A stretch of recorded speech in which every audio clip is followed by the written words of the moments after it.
Guys यहाँ पे हो रही है बाबू की मालिश वाली दाई आई हुई है। वैसे तो ये 10 बजे आती हैं, लेकिन आज हमें जाना था हॉस्पिटल, बाबू को वैक्सीन लगवाना था। इस वजह से मैंने इनको 8 बजे बुला लिया था। तो आज जल्दी ही मालिश हो रही है। उसके बाद देखेंगे, नहला देंगे, फिर रेडी कर देंगे, फिर निकलेंगे। तो hello my YouTube family, good morning. कैसे हो आप सब? आशा करते हैं आप सब बहुत अच्छे होंगे। तो टाइम हो रहा है सुबह के 9:30 बज रहे हैं और मौसम थोड़ा आज अच्छा है। अभी तो मैं दिखाती हूँ आपको। तो कुछ इस तरीके से मौसम में ऐसा लग रहा है कि बारिश होगी, लेकिन देखो होती है कि नहीं होती है, बस लगता ही रहता है। तो हम हो गए हैं रेडी और बाबू को मालिश हो चुकी है और बाबू की मालिश वाली आई थी, उन्होंने मालिश कर दिया। उसके बाद हम रेडी हो गए हैं। बाबू को भी रेडी करना बाकी है। हम रेडी हो गए हैं क्योंकि हमें जाना है आज बाबू को वैक्सीन लगनी। तो उसको 2nd मंथ की वैक्सीन लगनी है। हस्बैंड आप इसीलिए आज ऑफिस नहीं गए अभी तक कि वैक्सीन लगवाएंगे। उसके बाद अगर टाइम होगा, मतलब सही टाइम होगा, ज़्यादा लेट नहीं होगा, तो फिर वो बाद में ऑफिस निकल जाएंगे। बेटी स्कूल जा चुकी है और तो फिर हम लोग भी, मैंने सोचा कि आप लोगों से पहले ही बात कर लूँ क्योंकि हॉस्पिटल से आएंगे, बेबी मतलब बाबू परेशान होगा। वैक्सीन लगती है तो वैसे भी दर्द होता है, फीवर वगैरह भी आ जाता है, तो शायद बाद बच्चा परेशान होगा तो शायद मुझे बात करने का मौका ना मिले आप लोगों से। इसलिए मैंने सोचा चलो बात कर लेते हैं पहले, उसके बाद जाते हैं। तो आज वैक्सीन लगना है, उसके साथ में बाबू को दिखाना भी है। मैं यहाँ पे चलो बैठ के बात कर लेती हूँ। उसको दिखाना भी है। एक्चुअली उसके आईज़ में यहाँ पे इधर साइड में उसके हल्का सा रेड रेड हो जाता है। ये चीज़ इसको जब बेबी हुआ था उसी टाइम में जब उसकी फर्स्ट फ़ोटो क्लिक की थी हम लोगों ने, तो ऐसे मतलब इतना ज़्यादा रेड नहीं होता है कि हम लोगों को दिखाई पड़े। आँख के अंदर कोई भी प्रॉब्लम नहीं है, बस ऊपर की जहाँ पे आईलिड होता है यहाँ पे हल्का सा रेड हो जाता है। बहुत ही लाइट होता है, लेकिन फिर भी डॉक्टर को दिखाना सही है ना कि क्यों हो रहा है, क्या मतलब आगे दिक्कत तो नहीं करेगा कुछ। तो सोचा है वो भी दिखा लूँगी क्योंकि मतलब किसी दिन क्या होता है, किसी दिन दिखाई पड़ता है रेडनेस और किसी दिन रेडनेस नहीं होती है, वो गायब हो जाती है अपने आप ही। कुछ करते नहीं हम लोग अपने आप, किसी दिन दिखता है किसी दिन नहीं दिखता है। तो सोचा है आज वो भी दिखा लूँगी, डॉक्टर क्या बोलते हैं क्या नहीं बोलते हैं। तो आज वैक्सीन लगनी है और मेरे से बिल्कुल नहीं हो पाता है। बहुत ही मुश्किल ये टाइम होता है कि जब उसको वैक्सीन लगनी होती है। मुझे सुबह से ही मतलब घबराहट सी होती है यार, लगता है बच्चे रोते हैं, बिलखते, मतलब नहीं देख पाती हूँ। मैंने तो अपनी बेटी के टाइम में भी कभी भी बेटी को इतने सारे 5 सालों तक, अब 5वें साल का भी उसको लगना है वैक्सीन, तो 4 सालों तक लगे हैं, तो मैं कभी भी खुद से नहीं लगवाई हूँ। हस्बैंड ही जाते हैं, मतलब जाती हूँ मैं साथ में, लेकिन जब वैक्सीन लगता है तो हस्बैंड ही लेते हैं बच्चे को। तो आज भी मैंने उनसे पहले बोल दिया बस आप ही लगवाना, मेरे से नहीं हो पाएगा। और परेशान मतलब टेंशन इसलिए हो जाती है ना कि वैक्सीन लगती है तो फिर फीवर भी आता है, बच्चे रोते, मतलब परेशान होते हैं। तो फिर चलते हैं। अब ज़्यादा बात नहीं करेंगे क्योंकि लेट हो जाएगा फिर, और आगे का जो भी होता है दिखाती हूँ आपको। तो गाइज़ हम लोग आ चुके हैं हॉस्पिटल और यहाँ पे मैं पर्चा बनवाने के लिए खड़ी हूँ। आप देखिए कितनी लंबी लाइन लगी हुई है। बोलते हैं गवर्नमेंट हॉस्पिटल का वैक्सीन अच्छा होता है, वहीं लगवाना चाहिए, तो इसलिए लगवाने आ तो जाते हैं। लेकिन इस गवर्नमेंट हॉस्पिटल का सबसे ज़्यादा यही दिक्कत करता है, ट्रीटमेंट अच्छा होता है, सब कुछ अच्छा होता है, लेकिन ये जो पर्चे के लिए लाइन लगती है ये बहुत लंबी होती है। बस इसी मेन दिक्कत इसी की है कि लाइन में ना लगना पड़े, तो फिर कोई दिक्कत ही नहीं है और सारा कुछ तो अच्छा है।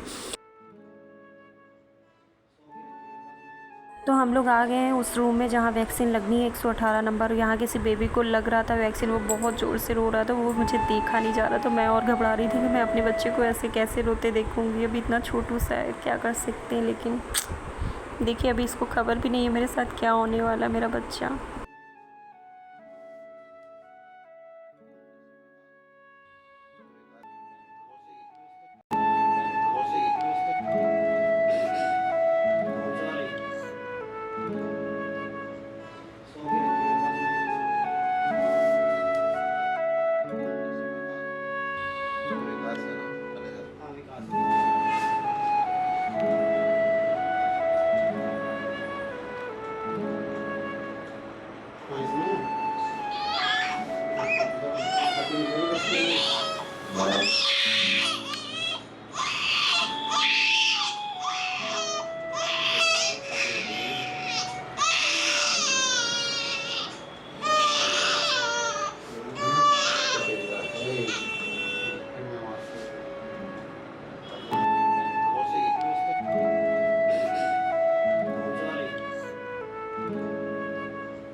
बाबू को रोता देख मुझे इतनी तकलीफ़ हो रही थी, मुझे खुद इतना रोना आ रहा था, मैं क्या बताऊँ।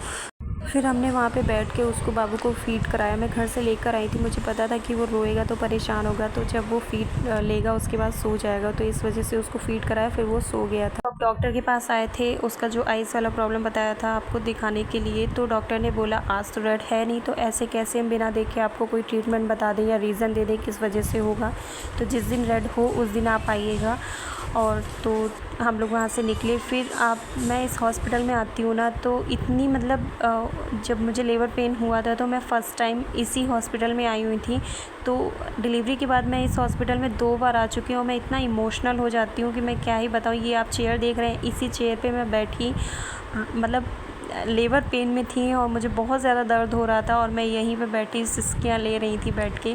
मुझे देख के इतना याद आ रहा था, रोंगटे खड़े हो रहे थे। मैं सच बता रही हूँ, मैं इस हॉस्पिटल में 2 बार गई हूँ डिलीवरी के बाद, और दोनों बार मुझे ऐसा लगता है जैसे कल ही परसों मेरी डिलीवरी हुई। मैं यहाँ पे कल ही परसों आई थी और ये वही रास्ता है। मैं उस चेयर पर बैठी और फिर जब यहाँ पर नहीं डॉक्टर मिले थे तो यहीं से निकल के सामने यहाँ पे एम्बुलेंस खड़ी हुई थी और यहीं पे हम एम्बुलेंस से दूसरे हॉस्पिटल गए थे। तो इतना कुछ याद आने लगता है ना, वही सब कुछ। और आज बाबू मेरी गोद में था तो बहुत ही अच्छा भी लग रहा था और थोड़ा सा इमोशनल भी पल था। और फिर हम लोग घर आए और सुबह से मैं कुछ भी खा पी के नहीं गई थी, तो मेरा कोल्ड ड्रिंक पीने का मन कर रहा था, तो हम रास्ते से कोल्ड ड्रिंक समोसा लेके आए थे। तब तक बाबू अभी सो ही रहा था। मुझे पता था सो के उठेगा तो रोना धोना उसका शुरू हो जाएगा, तो खाना खाने का मन नहीं था। तो फिर कोल्ड ड्रिंक समोसा हम लोग ये टीवी देखते हुए किए हैं। उसके बाद में फिर जैसा कि मैंने बताया हुआ था कि मुझे पता था कि सो के उठेगा तो रोएगा धोएगा, फिर मैं दोपहर में बिल्कुल भी शूट नहीं कर पाई हूँ क्योंकि बाबू परेशान था। ये शाम की थोड़ी सी क्लिप है जो मैंने लिया है, जिस टाइम उसको शाम को डेली ऐसे रेडी करती हूँ, लेकिन अभी इसने दूध निकाला हुआ था। तो ये इसका आज का तीसरा कपड़ा है जो कि मैं मतलब अभी चेंज कर रही हूँ, पहना रही हूँ दूसरा। और मेरा बाबू ना दूध बहुत निकालता है, जबकि मैं उसको फ़ीड करा के तुरंत थपकी देती हूँ, उसके बावजूद वो दूध निकालता है। तो आप लोगों को अगर पता हो क्या करना चाहिए तो आप प्लीज़ बताइएगा। तो मैं ये यहाँ पे इसको अच्छे से पोंछ पाछ रही हूँ, वाइप से ही पोंछ देती हूँ, उसके बाद क्रीम पाउडर कर देती हूँ। मैं काजल भी शाम को ही लगाती हूँ, तो मैं वही सब कर रही हूँ। और इस टाइम इसका मूड भी ठीक था कि मतलब रो नहीं रहा था, तो मैं सोचा कि चलो कर देते हैं, वरना फिर रोएगा, फिर नहीं करने देता है। वैक्सीन लगा है तो शाम तक या रात तक इसको फ़ीवर भी आ जाएगा। अभी तो शाम है तो अभी तक तो नहीं आया, लेकिन रात तक आ जाएगा, क्योंकि जब मैंने फर्स्ट मंथ का जब इसको वैक्सीन लगा था तब भी इसको शाम के टाइम में फ़ीवर आ गया था, मेडिसिन वगैरह देनी पड़ी थी। तो इसीलिए आज भी मैं सोच रही हूँ शायद आ जाए, शाम तक ना आए तो बहुत ही अच्छी बात है, और आता है तो कोई नहीं, मेडिसिन देंगे ठीक हो जाएगा। तो ज़्यादा कुछ नहीं था आज के ब्लॉग में, जो था वो मैंने आपको दिखाया। आई होप अगर आप लोगों को ये पसंद आया हो मेरा छोटा सा ब्लॉग, तो प्लीज़ लाइक कर देना, शेयर कर देना, सब्सक्राइब कर देना। और मिलते हैं नए किसी ब्लॉग के साथ, तो तब तक के लिए अपना ख्याल रखिएगा और हमें याद रखिएगा।